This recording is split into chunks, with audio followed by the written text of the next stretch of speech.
For my dear sirs and mesdames, thank you, as such is as appropriate as possible.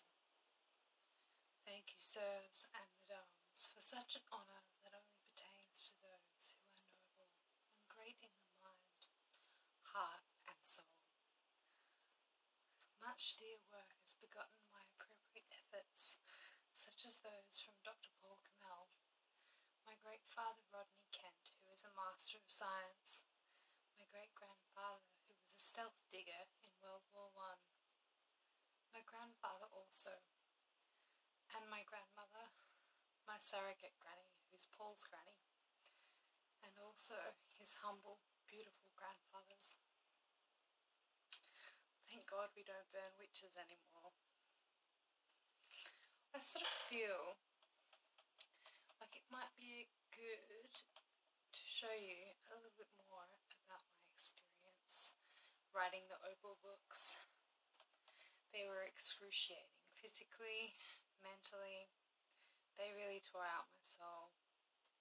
It's extremely important to me to have this validation for my work. Simply for that reason, personally. Each book is the culmination of years of thinking and torment from which I took a while to recover from.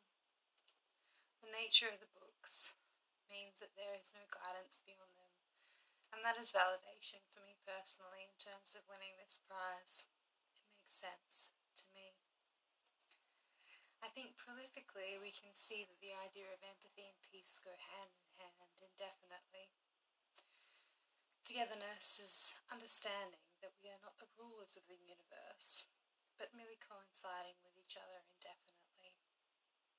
The most beautiful man in the world to me is great at talking. I could listen to him for hours as he tries to determine things in this oblique manner that defies the odds of what's reasonably possible.